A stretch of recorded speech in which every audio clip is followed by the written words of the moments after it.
دوستو شروع کرتے ہیں اپنے 5ویں اور آخری ایپیسوڈ کے ساتھ۔ حضرت علی کے 4 بیٹے عباس بن علی، جن کو حضرت عباس کہا جاتا ہے، علمدار، یہ حضرت علی کی دوسری زوجہ میں سے تھے۔ عباس بن علی بھی تھے، ابو بکر بن علی بھی تھے، عمر بن علی بھی تھے، عثمان بن علی بھی تھے۔ یہ حضرت علی کے بچوں کے نام ہیں۔ یہ آپ کے شہزادے امام حسین کے ساتھ شہید ہوئے۔ ان کا نام صرف اس لیے نہیں لیا جاتا کہ ان کا نام خلفائے ثلاثہ کے نام پہ ہے، حضرت علی نے اپنے یاروں کے نام پہ رکھا ہے۔ تو تم نے کربلا کے میدان سے ہی خارج کر دیا۔ یہ تینوں شہزادے حضرت جناب سیدنا امام حسین کے ساتھ تھے، یہ بھی شہید ہوئے۔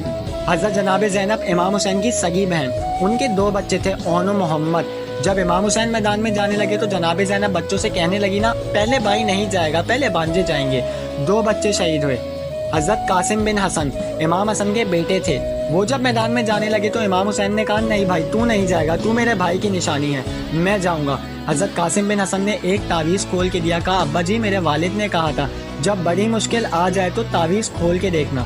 تو آج بڑی مشکل آئی ہے تو میں نے تعویذ کھولا ہے، تو یہ دیکھیں کیا لکھا ہے، یہ تو روکا ہے، تعویذ ہے ہی نہیں۔ جب کھول کے دیکھا تو اس پہ لکھا تھا، قاسم اگر حسین پہ کوئی کڑا وقت آ جائے تو بیٹا ان کے آگے آگے رہنا، اگر کڑا وقت میرے بھائی پہ کبھی آ جائے تو دیکھنا اس کے آگے آگے چلنا، اسے حسن کی کمی نہ محسوس ہو۔ سیدنا امام حسین پہلی دفعہ کربلا میں اس وقت روئے جب یہ روکا آپ نے دیکھا، تو فرمایا ٹھیک ہے، اگر حسن کی یہ وصیت ہے تو میں نے زندگی میں اگر ان کی ہر بات مانی ہے اب بھی مانوں گا، تمہیں اجازت ہے۔ جناب قاسم بن حسن 16 سال کا جوان جب میدان میں نکلے تو ہائے ہائے، امام قاسم بن حسن جب میدان میں نکلے تو 3 دن کی پیاس ہے، شدید آزمائش ہے، دکھ ہے، تکلیفیں ہیں، پھر بھی پہلی دفعہ جب میدان میں گئے ہیں، واپس آئے ہیں 19 لوگوں کو قتل کر کے۔ 19 لوگوں کو ایک بار میں، ایسے درجنوں لوگ آپ نے قتل کیے۔ ایک دفعہ آئے کہا، چاچا یزید کا لشکر تو بڑا ہی بزدل ہے، اگر چند قطرے پانی میرے حلق سے گزرے تو میں سارے کاٹ کے لے آؤں گا آپ کے پاس، چند قطرے۔ لیکن تھوڑی دیر گزری، عمر بن سعد کہنے لگا، اکیلے اکیلے جاؤ گے تو علی کا پوتا ہے، یہ سب کو مار دے گا، اکٹھے جاؤ۔ چاروں جانب سے تیر برسے، ایک تیر لگا آ کے گردن کے پیچھے، بس جناب سیدنا قاسم بن حسن گھوڑے سے نیچے گرے۔ جناب زینب حوصلہ کر کے آنسو سمیٹ کے کہنے لگی، میں دیکھ رہی ہوں پردے کے پیچھے سے حسین، میرے بھائی کا بیٹا گر گیا ہے، جا اسے اٹھا کے لے آ۔ حضرت امام حسین ان کو اٹھا کے لائے تو امام حسین نے سینے سے لگایا ہوا تھا، ان کے پیر ان کا قد لگتا تھا امام حسین سے زیادہ ہے، اٹھا کے لائے اور لٹا دیا۔ امام حسین کے اپنے بڑے بیٹے میدان میں نکلنے کو علی اکبر نام ہے۔ جب جن لوگوں نے حضور کو نہیں دیکھا تھا وہ جب کہتے تھے کہ ہم نے نبی پاک کا دیدار نہیں کیا تو بتاؤ کس طرح کے تھے، تو بتایا جاتا تھا کہ جناب علی اکبر کا دیدار کرو۔ ہم شبیہ مصطفیٰ جناب علی اکبر رضی اللہ عنہ تلوار لے کے میدان میں نکلے، بڑے لوگ مارے، بڑے، پھر ایک تیر ان کے بھی گلے میں لگا، اور جب وہ گرے زمین پہ حضرت امام حسین دوڑ کے آئے اور جب تشریف لائے تو ان کے گلے سے تیر کھینچا تو ایک جملہ لکھا ہے صاحب تبری نے، اس نے حد کر دی، کہنے لگا تیر کھینچا تو امام حسین کی آنکھوں میں آنسو آئے، کہنے لگے کاش جناب ابراہیم آج میرے سامنے ہوتے تو میں انہیں کہتا کہ آپ نے تو بیٹا ذبح کرتے وقت آنکھوں پہ پٹی باندھی تھی، دیکھو میں کھلی آنکھوں سے بچے ذبح کر رہا ہوں، کھلی آنکھوں سے، کاش جناب ابراہیم خلیل اللہ ہوتے تو میں انہیں کہتا۔ جناب علی اکبر بھی شہید ہوئے۔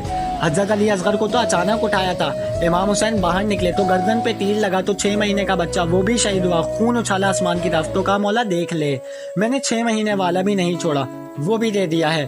پھر حضرت عباس کو بیٹیوں نے کہا، اب کچھ لکھتے ہیں پہلے شہید ہوئے، کچھ نے لکھا بعد میں۔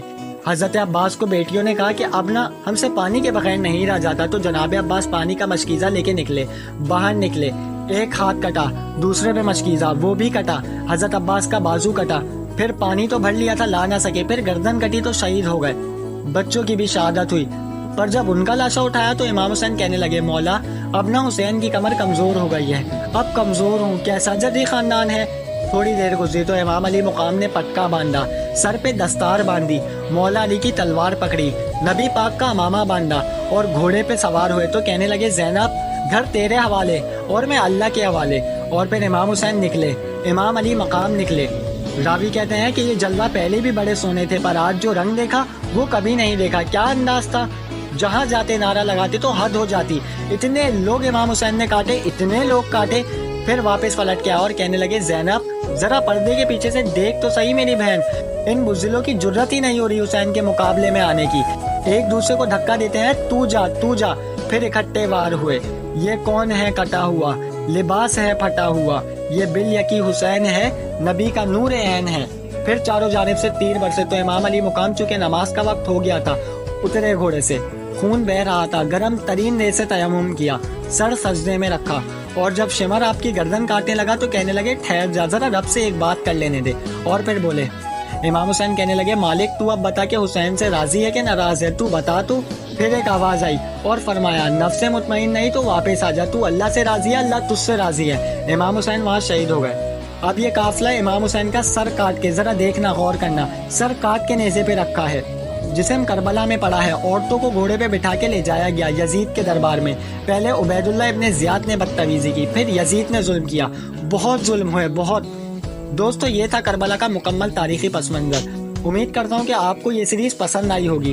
اگر سیریز پسند آ جائے تو لائک کے سارے ضرور کر دیجیے گا، اور آنے والی نئی ویڈیو کے لیے ہمارے چینل کو سبسکرائب کر دیں، اور ساتھ میں موجود گھنٹی کے بٹن کو ضرور دبا دیں تاکہ ہماری ہر آنے والی نئی ویڈیو سب سے پہلے آپ تک پہنچے۔